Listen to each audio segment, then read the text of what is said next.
Hello and good morning. It's time for another Masterpiece Jewelers Monday Moments.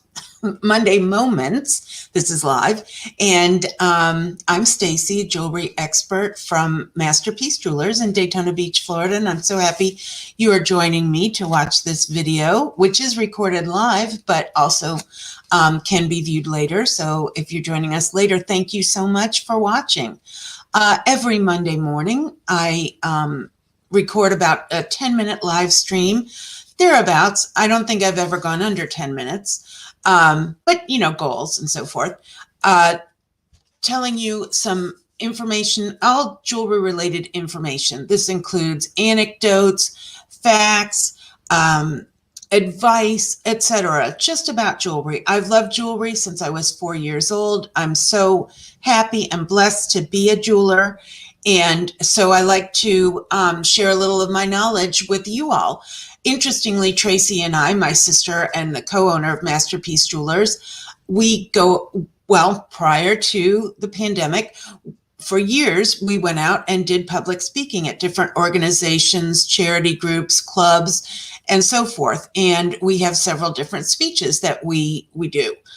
The interesting thing is that even though people will have heard those speeches, a lot of times people who have just come in the store only haven't heard all those tips and tricks. And so this is my way of bringing those to everyone else. So we're so happy. I am so happy that you are joining me this morning.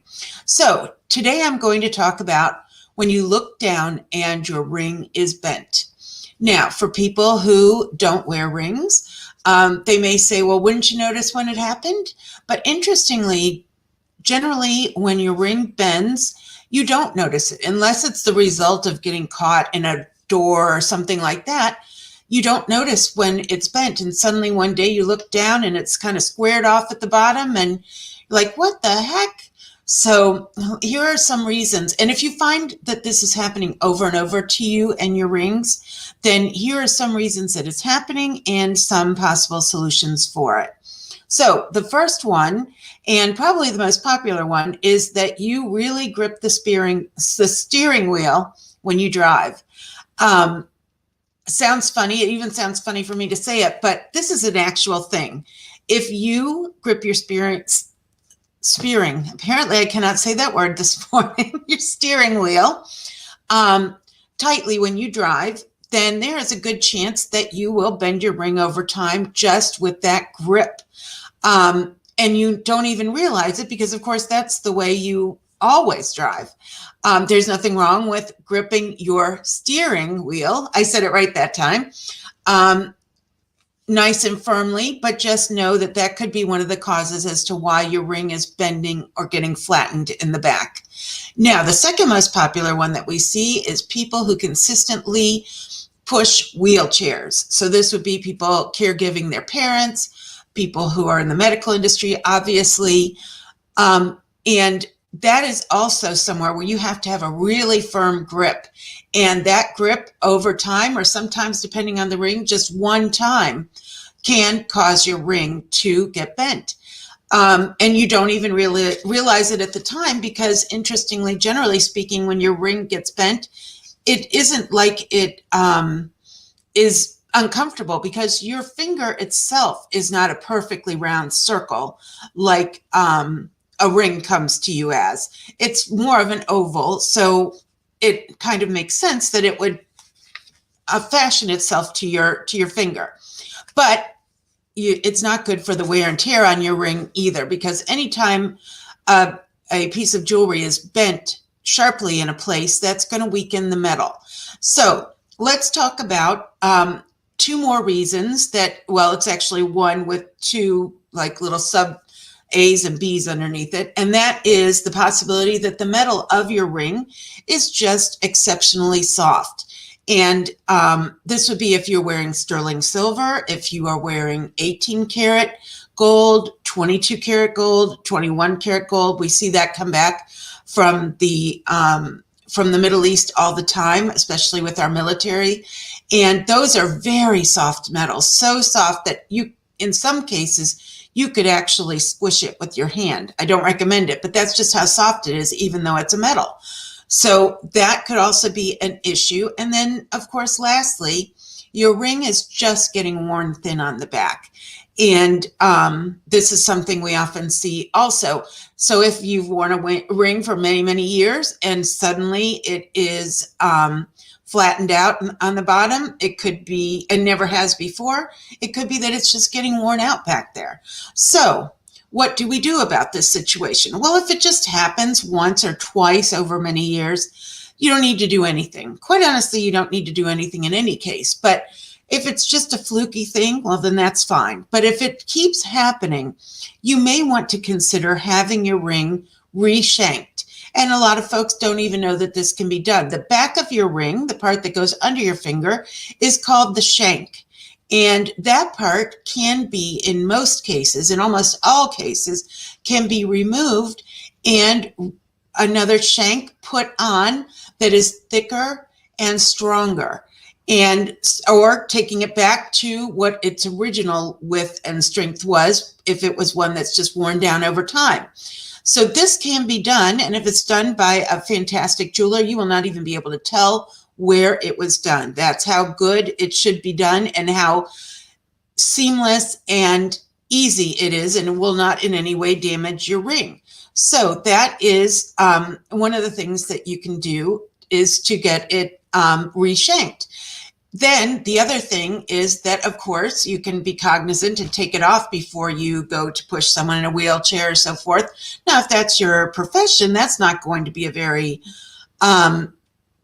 easy thing to do, because especially if it's your wedding set or something like that, you're going to want to wear that all the time.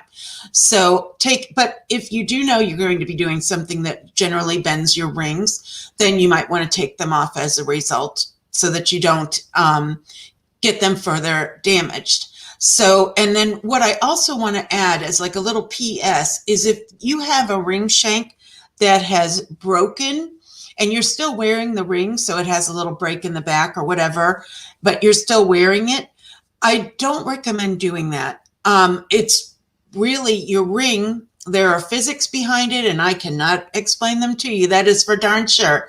But the ring is, let's say its foundation, or it's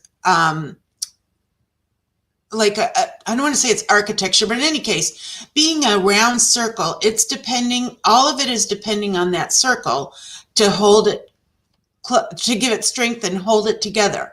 Once there's a break in it, then it becomes much more susceptible to bending and can even pop completely in half. If you catch it on a Publix bag, I'm always blaming grocery bags for things. So if you caught it on a Publix bag or something like that, it could actually break into two pieces. And depending on, or three, depending on what is in your ring, if it's a band ring, you might lose some of the stones from the front. It's just never a good idea to wear your ring once it's broken, because you are likely to have more damage to it, or even lose a piece if you did break it. That isn't meant to scare you. It's something that, until I was a jeweler, and I've been a jeweler over 30 years now, but until I was a jeweler, I wouldn't have thought that either. I would have just thought, well, it's just pinches me sometimes, it's just annoying.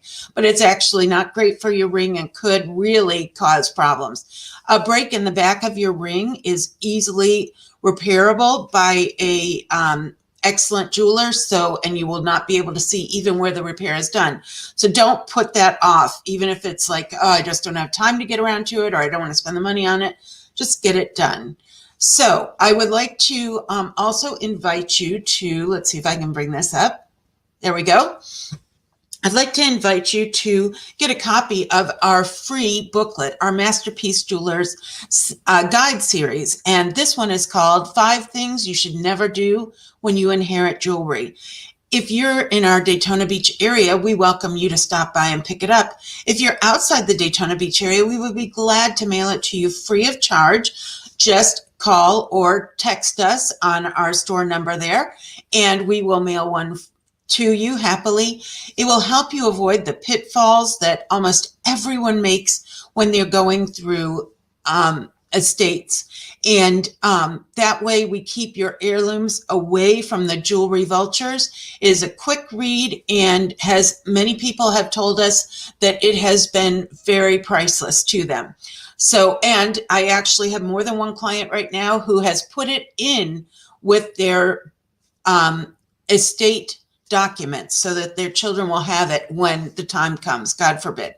So that is actually so helpful. Hopefully you will find that helpful as well. And please remember that every single Wednesday night at 7 o'clock Eastern time, we have our live online jewelry sale.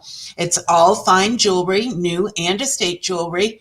And every single Wednesday night, someone wins a $500 diamond and gold piece of jewelry. I love giving jewelry away, and my sister joins me for that show.